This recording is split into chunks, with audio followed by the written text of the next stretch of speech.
তোমরা কে কে কাঁচা আম খেতে ভালোবাসো সেটা সবার ফার্স্টে বলো। আমার বাবানের রিয়াকশন দেখে তোমরা বুঝতেই পারছো ওর অনেকটা ভালো লেগেছে। আর এই যে আমরা খাচ্ছি আম মাখা, সো চলো পুরোটা ডিটেলসে শেয়ার করি তোমাদের সাথে। সবার ফার্স্টে এই আমগুলো আমার ননদিনী অ্যান্ড আমরা সবাই মিলে এদিক ওদিক থেকে কুড়িয়ে নিয়ে এসেছি, কারণ এখন আম ভীষণ ছোট, কেউ পারতে দেবে না।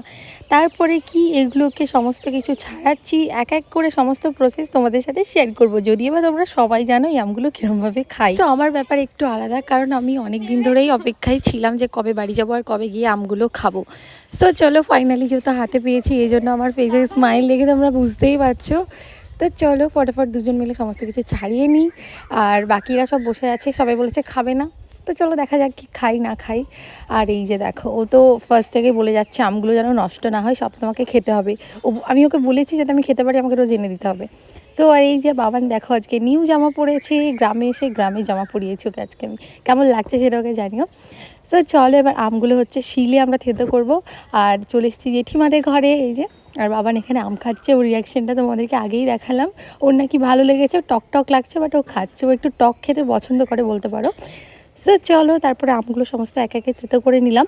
আর হালকা পাতলা করেই করেছিলাম, একদম ভালো করে আর কি করিনি, কারণ যেহেতু একদম বেবি ম্যাঙ্গো ছিল এই জন্য আর অতটা ভালো করে করার প্রয়োজন ছিল না। সো চলো তারপরে মাখা করবো। আমাদের মাখা করার কোনো প্ল্যান ছিল না, আমরা জাস্ট ভেবেছিলাম কেটে নুন আর লঙ্কা গুঁড়ো দিয়ে খেয়ে ফেলবো। এটা এত ছোটো ছোটো আম ছিল না, ভাবলাম চলো একটু থেতো করেই খাওয়া যাক। তারপর লঙ্কাটাকেও একটুখানি বেটে নিয়েছিলাম, ভাবলাম টেস্টটা একটু ভালো আসবে। তারপরে নুন লঙ্কা গুঁড়ো দেন, কাঁচা লঙ্কা একটু চিনি দিলেও ভালো হতো, বাট চিনিটা দেওয়া হয়নি। তারপরে আমার রিয়াকশান দেখো, জাস্ট ওয়াও ছিল। আমি এখন বলতে যাচ্ছি তো আমার মুখে জল চলে আসছে। সো চলো সবাইকে এবার একটু করে টেস্ট করাই।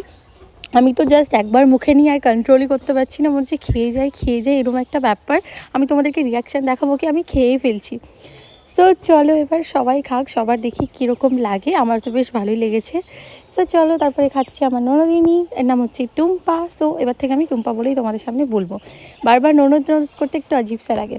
আর বাবানও এদিকে দাঁড়িয়ে রয়েছে, কারণ এত ঝাল ওকে তো দেওয়া যাবে না, এই জন্য আমরা খাচ্ছি। ও চুপ করে দাঁড়িয়ে রয়েছে, ও ভাবছি আমাকে কেন দিচ্ছে না। সো চলো তারপরে টেস্ট করার পালা হচ্ছে আমার বরের। সো দেখি ও কী বলে। ও খাওয়ার পর বলছে যে ভালো না ভালো না, আর এদিকেও সব খেয়েই যাচ্ছিলো। মানে কি বলা যায় এই মানুষটাকে সেটা তোমরা বলো। এত টেস্টি হয়েছিল তোমরা বিশ্বাস করবে না, ভীষণ টেস্টি ছিল। সো আবারও নেক্সট ডে আমরা বানাবো, তখন আবারও তোমাদের সাথে সমস্তটা শেয়ার করব।